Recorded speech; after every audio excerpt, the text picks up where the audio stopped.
You can या व्हिडिओमध्ये आपण पार्ट्स ऑफ स्पीच मधला सर्वात इम्पॉर्टंट पार्ट प्रेपोजिशन पाहणार आहोत. प्रेपोजिशन म्हणजे शब्दयोगी अव्यय. प्रेपोजिशन शिवाय कोणतंच इंग्लिशचं वाक्य अर्थपूर्ण होऊ शकत नाही.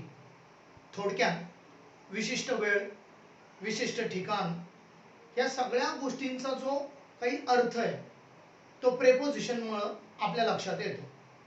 बॉल पाहिल्यावर तुम्हाला वाटेल आज काय आपल्याला खेळायचं आहे का? तर येस, एक्झॅक्टली आपल्याला थोडं बॉलच्या माध्यमातूनच प्रेपोजिशन शिकायचे आहेत. Okay, so let's see. सुरुवात करूया. Ball is in the basket. Okay, ball बास्केटमध्ये आहे. हे वाक्य मी असं म्हणू शकेल का? बॉल इज बास्केट म्हणू शकणार नाही. का? कारण इन हे त्याची प्लेस दर्शवतं. तो कुठं आहे? इन बास्केट मध्ये. Okay, so in is preposition which indicate place. Ball is in the basket. One more example.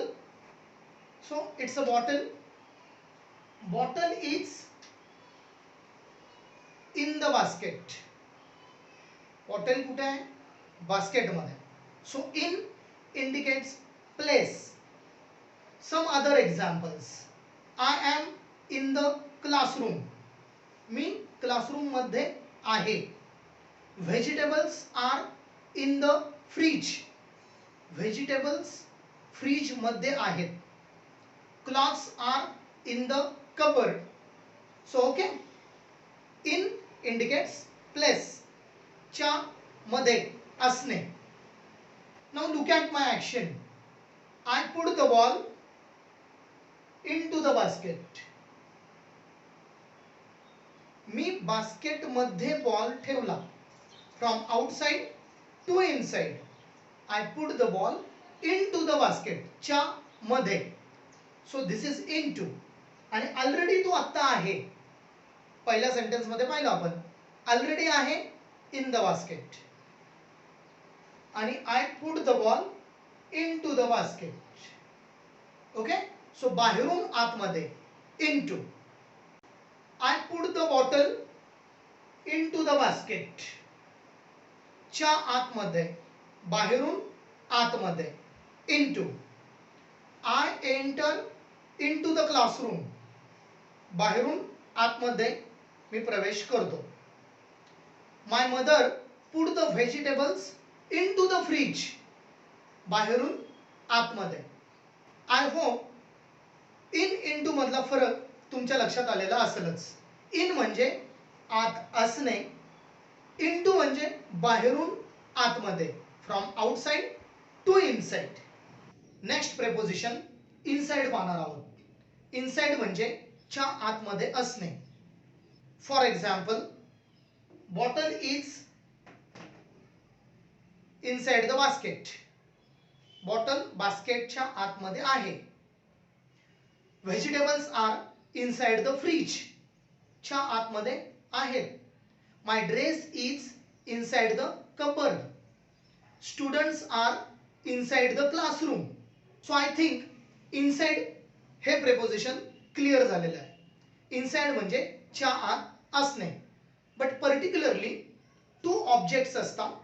एक ऑब्जेक्ट किंवा एखादी व्यक्ती दुसऱ्या कोणत्या तरी याच्या आतमध्ये असते तेव्हाच इनसाइड येते. जसं बॉटल अँड बास्केट. जसं व्हेजिटेबल्स अँड फ्रीज 2 ऑब्जेक्ट्स आहेत. जसं स्टुडंट्स आणि क्लासरूम 2 ऑब्जेक्ट्स किंवा पर्सन आणि ऑब्जेक्ट आहे. ओके, सो एक गोष्ट दुसऱ्या गोष्टीच्या आतमध्ये एनक्लोज असते. At that time inside use केलं जातं. आता कदाचित इन आणि इनसाइड मध्ये तुमचं कन्फ्युजन होऊ शकतं, पण एक्झाम्पल्स वरून हे क्लिअर होईल. जसं bottle is inside the basket आणि bottle is in the basket. Correct. Students are in the classroom. Students are inside the classroom. दोन्ही करेक्ट आहे. Vegetables are in the fridge. Vegetables are inside the fridge. दोन्ही correct आहे. My dress is in the cupboard. My dress is inside the cupboard. दोन्ही correct आहे. पण मी असं नाही म्हणू शकणार I live inside Pune. I live in Pune हे करेक्ट आहे. कारण पुणे आणि आय, समजा मी जरी व्यक्ती असलो तर पुणे हे काही ऑब्जेक्ट नाहीये ज्याच्या आतमध्ये मी आहे. So I live in Pune हे करेक्ट आहे. For example, my friend is in 11th standard. हे बरोबर आहे. असं म्हणता येणार नाही my friend is inside the 11th standard. This is wrong. Okay. So inside use करताना पर्टिक्युलरली एक ऑब्जेक्ट किंवा एक पर्सन दुसऱ्या ऑब्जेक्टच्या आतमध्ये असतं. जसं inside the basket, inside the box, inside the room, inside the drawer, inside my pocket, inside the sack. In पण या ठिकाणी वापरतात. पण inside town, inside village, inside standard, this is wrong. Next preposition outside. Bottle is outside the basket. च्या बाहेर असणे. Some students are outside the classroom. च्या बाहेर असणे. Ball is outside the basket. Ball is inside the basket. Bottle is outside the basket. Bottle is inside the basket. My wallet is inside my pocket. My wallet is outside my pocket. Books are inside the sack. Books are outside the sack. Gifts are inside the box. Gifts are outside the box. यांसारखे वेगळे examples तयार करा.